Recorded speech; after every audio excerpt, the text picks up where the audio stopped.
oh my gosh, am I really going to show you my closet? But I think it's clean. But, so my other thing that brings me great joy. Joy FM is celebrating 20 years, and we are hooking up with 20 of our friends. And at the top of the list, Natalie Grant. Thanks for coming to my house. I know. Welcome. If ever I wondered if we were friends, you opened the front door when I rang the doorbell. Hi. I'm like, yes. I know, I love it. I love when people come over, so this is actually really fun. I was thinking back 20 years. How long has your career been? 21. So my first record came out in April of 99. So that's almost been 22. Oh my gosh. That's crazy. I know, like, everybody will say to you, that makes you sound old when you say, like, oh my gosh, time's moving so fast. And you're like, yeah, that's because I'm getting old. A year at this age doesn't seem quite as long as it did when I was, So it's hard to believe it's been 22 years. But Has it been the fastest I feel like this past year has been the fastest, longest year ever. Well, it has, because when I just saw you right before we got on camera and you mentioned, hey, you were with us for the Sofa series a year ago. I was like, no, that was like, 4 months ago. They were like, no, it was a year ago, basically. And you realize it really did go fast, but it still felt like every day was never going to end. You mentioned the Sofa show. I totally want to go there because Yes. I had a moment with you. I don't know if you had the same moment with me, but I had a moment with you. We're going to go there in a second. Yes. But can we first delve into that? So the Natalie Grant, 21, 2 years, whatever, who was starting out. Yes. Does your mind go back there ever? Because there's no way, right? There's no way you saw No. all that is now your life. No, I didn't. What was the hope and dream 20 years ago? It's funny. I look back often and I can say I haven't done everything right. In fact, I've done so many things wrong, and by God's grace, I've learned from those things, and I think it's one of the things that has allowed me to keep going is because I've learned from a whole lot of mistakes. But the one thing I have never lost is the wonder. And I can say that honestly. I've never lost the wonder that I get to do this, that I used to introduce myself in my parents' basement, in my socks, come sliding in, flash the lights on and off, introduce myself, and sing into my hairbrush. I mean, like, I did that for more years than I'm going to admit to you as a little kid. And I feel like I've never lost the wonder that I get to do this thing that I love to do, that would be a hobby for me. I get to do it. But then I think, being a girl that grew up in Seattle, Washington, which was very far away from Nashville, and far away from a Christian music, like you didn't, as a little girl, think, I'm gonna grow up and be a Christian singer. You just didn't have that dream. So I think I'm just so incredibly grateful that I still get to do it. But I don't know if I had a hope and a dream of, okay, bye, Benji. I don't know if I had a hope or a dream of, 20 years ago. I think just the fact that I couldn't imagine myself doing anything else. That's even what my husband, I just heard him say this to our daughters. Because it's funny how you can say follow your dreams to everybody, and then, except for your kids. Your kids are like, don't do the safe thing. You can do this, do this. I always tell everybody, oh no, don't have a plan B. Parents always tell their kids to have a plan B because you just have to have a backup plan. But if you have a plan B, you'll never do plan A. You have to do plan A until it's my daughters. And I'm like, have a plan B. Definitely have a plan B. Because our basement is not plan B. Exactly. But I just heard him the other day say, the thing is if there's anything, when it comes to this life that mom and dad have chosen, if there's anything else that you can do, do it. Do this if you just are like, I have to. I can't do anything. I must do this. Then do it. That's the thing, is you kind of are like, if you feel like you must, and that's how I felt. Like I couldn't imagine doing anything else. So I'm grateful it worked out. Because there was no plan B. There's no plan B. There's no plan B. Well, yeah. When I think of you, I don't see someone who had like this dream to do something. I see someone who was hardwired to do something.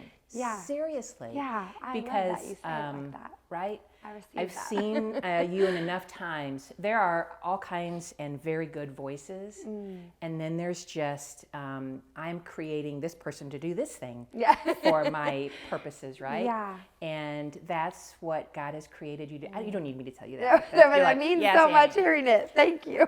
And evidence of that is not only the success, but for me, it's the moments that I've had with your songs. And I go back, Joyride, where we come in. Yes, yes. I love those, though. I do. I always love those. I have a picture on my phone of when we bought our first pair of cowboy boots here, and we were at a Joyride, and we all had our boots on, and Yes, we do it. We have a picture of our shoes together, and I'm like, look at this, that's Natalie Grant's That's feet right there. And I'm like, that's really impressive. Like, do you have her face anywhere? No, just her feet. No, just her feet. Just her feet. But at a Joyride, I'll never forget it. It was when Your Great Name was Yeah. all over the charts. And I had you heard that song a zillion times, but you in the room singing the lyrics. Lost are saved, find their way at the sound of your great name. All condemned, feel no shame at the sound of your great name. Every fear has no place at the sound of your. Those were more than lyrics. I just started weeping. My eyes were closed, and I'm like, I don't want these women to see me weeping.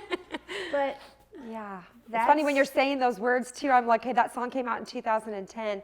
You know when it's an incredible song. And I didn't write that song. I wish I had. But thank you, Chrissy Nordoff and Michael Neal, for writing a song that now in 2021, I'm hearing those words going, we need those words right now. Like, we need to be reminded that that is what it's all about. That's our hope. That is the gift of a great song, especially when it has the truth. I think, when you ask me about, the dream of 20 years or whatever it's been, I would say just the gift of what I've always felt is that I'm a truth teller. That's really what I think my greatest gift is. I just love to tell the truth, whether it's my own life or whether it's, my failures or whether it's a song or whether it's the hope of Christ in music. It's funny, I'm like, well, I do love to sing. And so I'm not trying to say that that's not really it. I just use the gift of singing to do what I think is really one of my greater gifts from the Lord. And that's just telling the truth of who he is. And yeah, but when you tell the truth, it sounds so pretty. I mean, it just sounds so good. Let's just be honest. Thank you. Yeah, the truth sometimes is better with a melody, right? It gets kind of it gets in there. Another moment that I had, the sofa show last time we saw each other. And what's your recollection, if you even have one, of that? I have a huge recollection of that night. Well, first of all, hindsight now, that's one of the last shows we played of the year. And it's so funny because we had no idea going into that show that it was going to, I don't mean this offensively, we knew it was going to be special and fun, like a fun radio show. It was more than that. What I remember is there was just this moment with this packed room where it was like all of our hearts were beating together at the same time. We just had this moment of connection that you just kind of are like, I don't see the Lord, but I know that his Holy Spirit, you could feel his presence in the room. That's what I remember. Does that happen every concert? No. Okay. No, it doesn't. And it just had this moment where you kind of, and it's looking back right now, it actually almost is going to make me cry because you felt like you were in this moment with all of these people where you all saw life. You had different experiences, different hardships that brought you to this moment, but this moment of unity. Where all of you in that moment were like, I'm going to praise God in this storm. I'm going to know that his presence is my weapon. And you just felt everybody grabbing a hold of that together. And I feel like it's maybe been that moment since I felt unity like that, And so when you talk about it on this side of it, you're like, I want to go back to the sofa show because it was a special moment. It really was for me. We pray with every artist that comes into St. Louis that it would feel like a gift to you, right? That not you just come and pour into our city, Yes. which we know that is your intention, but we want something poured into you. And I remember standing there in the back of the room going, God, I think she's feeling what I'm feeling, right? He's answering this prayer right now in this moment. And it did for my band. All of us. If my whole band was sitting here, they'd be like, oh man, that show. We all had that moment. So it was a special one for sure. And it was all night long, I remember, but it was also for me connected to when you did Praise You in This Storm. Natalie, I mean, I'd always known Bernie wrote this song. Yes. Casting sang the song, loved the song, successful song, big song. Yes. Knew all of that. That night in that room, Yes. when you sang it, and the video that's attached to that. Yes. I don't know a time where you could take that familiar of a song and then play it and it feel fresh and brand new, alive. right? Yes. It's funny because when we were thinking about the songs we wanted to do on my latest project, that song was written, in 2006, I feel like. So a long time ago. And, Bernie, my husband, writes a ton of songs with Mark from Casting Crowns. But that, for me, is on my list of Bernie songs. Praise You in the Storm is like top 5, probably top 3. I just think it's one of the greatest songs, like that 100 years from now, people will be like, that's one of the songs, you know what I mean? But you always listen to it in the scope of, man, it's amazing how much the song has helped so many people. Mark wrote it for a girl in his youth group that had passed from cancer, for her family. And you think of it like that, and then in 2017, I walked through cancer. And my husband and I are in the middle of this storm, and all of a sudden this song he wrote a decade earlier became brand new for us in that storm. So when we were making the songs for this record, we were like, we want to do this song, but Bernie goes, I want to do it just with you and I, and then he wrote that string arrangement that you hear in that video, and I'll never forget, we sent it to Mark Hall from Crowns, and the way he said it, he said, well, first of all, thanks, I'm never singing that song again. Second of all, Right. I was like, that's a lie, yes, you are singing that song. But he's so precious. But he said, but what your version helps me feel is I actually feel the tension. I feel it. I feel the tension of the heartache and the hope. You've created something that I feel that tension like never before in the best way. And I felt like in the room that night, it was the tension of everyone's storm that they were feeling, yet that choice that you're gonna praise in the middle of it. I'll never forget that moment, that night doing that song. That was the first time I had ever performed it since we recorded it, first time. So I think there's also that part of what you're like, just that afternoon, I looked at my piano player who'd never even heard that version yet. And I was like, hey, I really think I'm supposed to do Storm tonight. And he was like, wait, what time is it? He's like, okay, I'll listen to it. And we didn't even rehearse it. Like we just did it live in the moment. So I'm glad God honored that, right? Exactly. It wasn't rehearsed. No, and I think he was like setting us up. We didn't know the storm that was coming just a few weeks later, where all of us were going to go into lockdown and schools were going to shut down, and he knew what was coming. And I think that those moments, that I feel like is the story of the Christian life, it's not the absence of heartache or the absence of pain or the absence of hardship, but it's remembering, okay, wait a second. Yes, this feels dry right now, but I know the taste of rain because he always shows up. He's always faithful and he's always there and he always sees what's coming. It never takes him by surprise. And anyway. I know Bernie's not here. He's not. He's in a dental surgery. Otherwise, he would so be here. We would sit at the piano back there and do a song for you. That's my favorite thing that's happened in this season. Mm-hmm. We've done these song-a-days, and I love that people have watched it or paid attention. But honestly, if nobody did, for us, like that's how I started 20 years ago was Bernie. We got married the same year my first record came out, and he started as my piano player. It was just he and I couldn't afford a band. I couldn't do, and so this season we rediscovered just he and I and a piano and a voice, and you're like, oh gosh, it's been a really beautiful thing. I'm glad other people have liked it, but we would have done it just for ourselves. Some of them have made me laugh. Some of them have made me cry. So every day there's something, though, which I can appreciate that.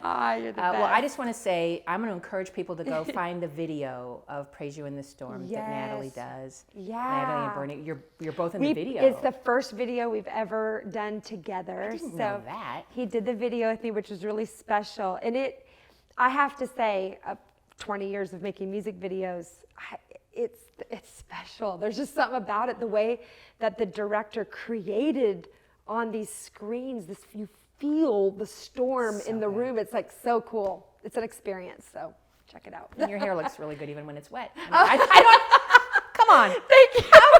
That's a story for another day. That was the end of the video. But friend to friend, come on. I mean, not everybody can just like get sopping wet and go, put me on screen, baby. I know. They had the lights a little low when they were shooting that part, though, so I was like, probably good. They can't see the running mascara. It was really, really good. You pulled that off. It was sweet. It was good. Okay, so as we wrap up our time together, two things. One, I don't know, we want to know what brings you joy. Yes. So. Well, we're sitting in what brings me joy. My being home is really one of my, it's funny that I'm still saying that after 2020, because most people are like, I just want to get out of my house.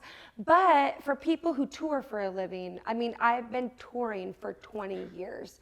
And this season of being home with my kids, like every day, day in and day out, I do miss live touring, and I believe that it's coming back, and I'm excited for that moment. But having a season where I've just really been home with my family has been such a gift. So we're sitting in what brings me joy. But what brings me joy when I'm here?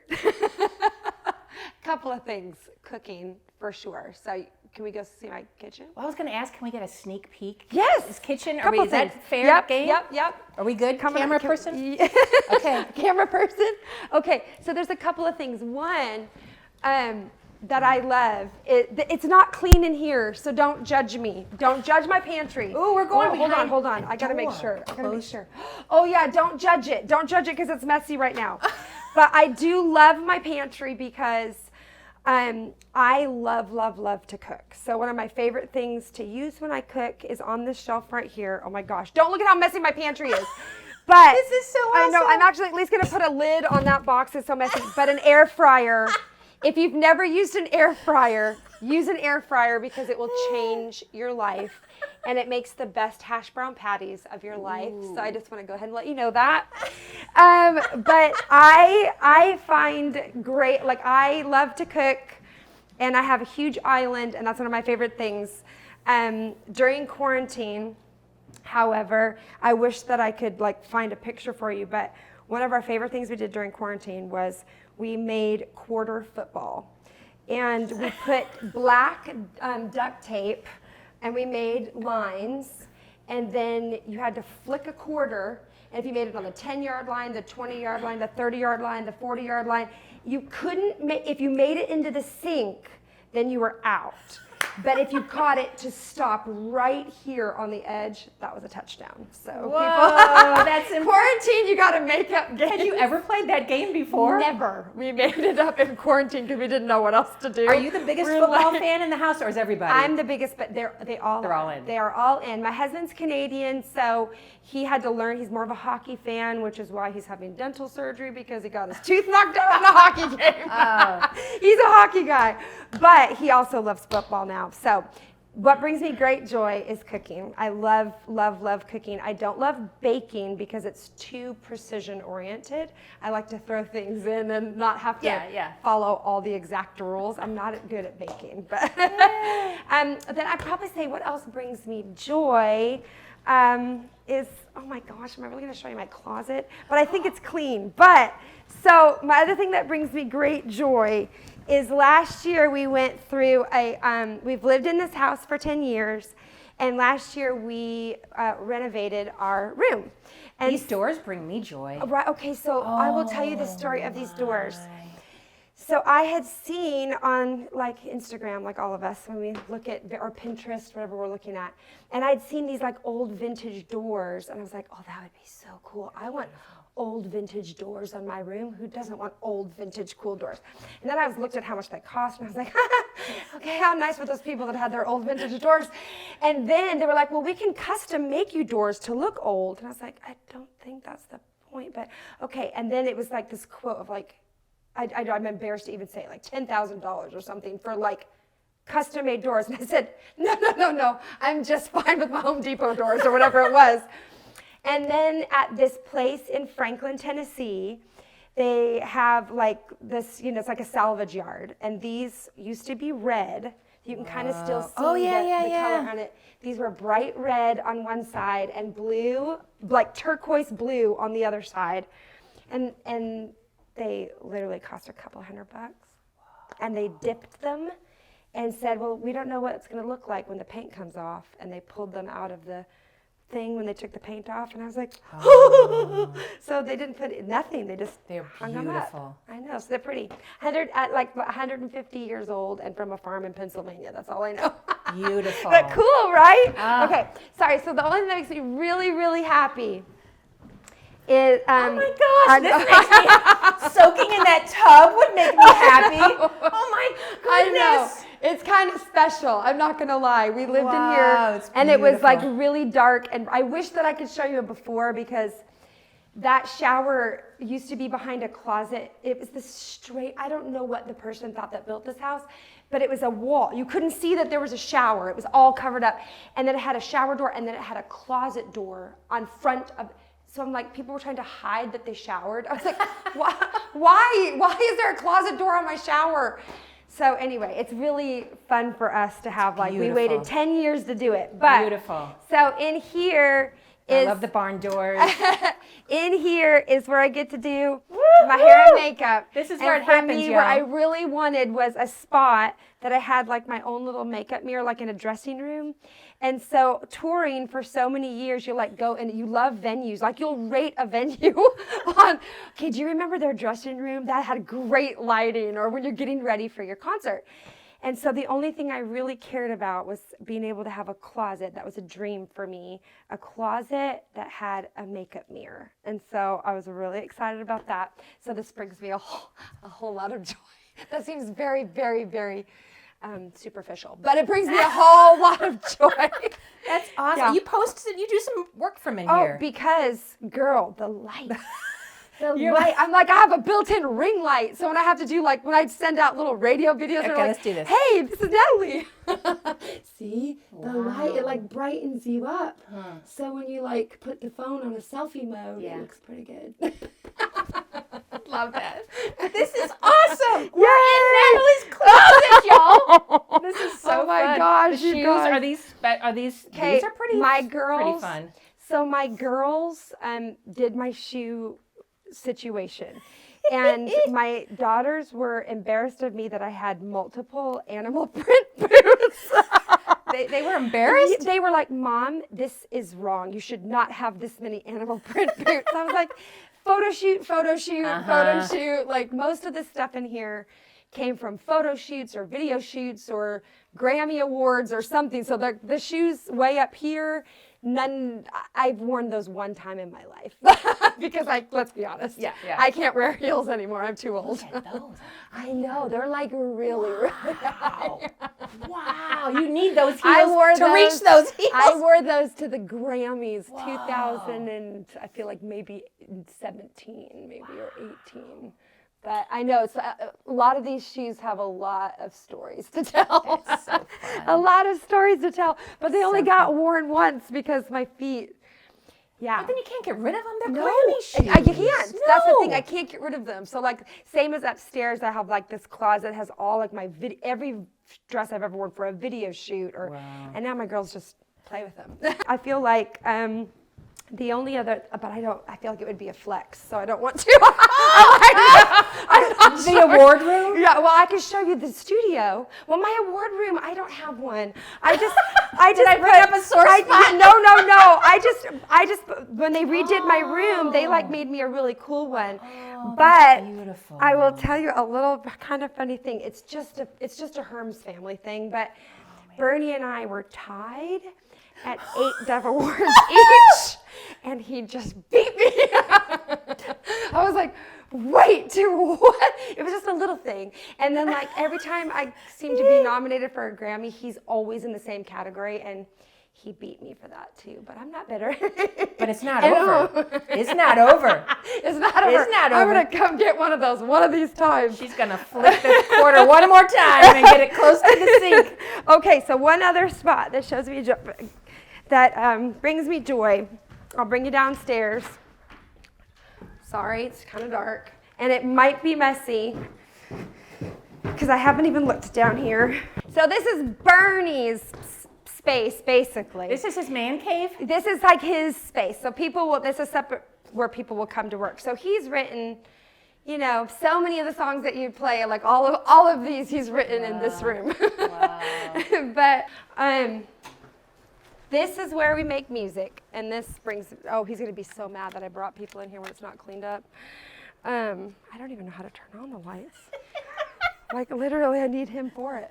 Anyway, so this is where we make music. Oh, the acoustics. Yeah, it gets really, really quiet. Really so quiet. when you can tell when you come, I don't want to shut the door on you, sorry, when you come in, like it's like quiet. And it had to be because this is right under our bed. So when he's in here, with whoever making music, it's like it had to be soundproof. Otherwise, I would hear it. So I think the most recent thing he did here was a new tour in Wells. And the only time I ever hear them, I don't hear the music, but when they get excited, he'll stomp on the floor like this, and it goes through the foundation. And I'm like, stop stomping. Oh, man. That's the only time that I hear it. Otherwise, this is a place that brings us huge joy because for a long time, Bernie's studio was not in our house. And so we had it in the house, but it was like, in our entryway. Chords, people were recording vocals in our bedroom and you know how it was. And then it was like, okay, well, he needed a studio. And so when the girls were first born, he would go to a studio to work, and that kept him from our house a lot. And we just had to make a decision, like, this is not what's best for our family, because you're gone for a music producer works all hours of the night. And so this brings me joy, not just because we make music in here, but it brings me joy because this is a sign to me that our family is first, because we built it in our house. And it means that he's interrupted all the time. He's interrupted all the time. He never gets that solid time to work, but he's interrupted because his kids are coming in and saying it's time for dinner, and that for me is probably why this brings me the greatest joy, because it means that he's here. He's here, he's in the house, and he can come put him to bed at night and come to dinner. So it's been a gift. Well, we're in the studio. I mean, one lot, something. Give me something. something. Okay, let me see. What could I wish Bernie was here and he could play. And let me see, because you brought it up. Let me see. I'll pick a key. And I'll praise you in this storm, and I will lift my hands, 'cause you are who you are, no matter where I am. And every tear I've cried, you hold in your hands. You've never left my side. And though my heart is torn, I will praise you in this storm. Oh, man. Oh, thank you for coming to visit us. Natalie. Oh, are you kidding? I love having people over. We always come to see you. Right. You guys never come to see me. Well, so it's actually really special. Well, and likewise, I mean, we were in our closet, you guys. No, this means a lot. I have loved you for a long time, and we've had this like developing friendship and at least admiration this way. And so one of our best friends over the last 20 years, let's do this again in 20 more. Come on.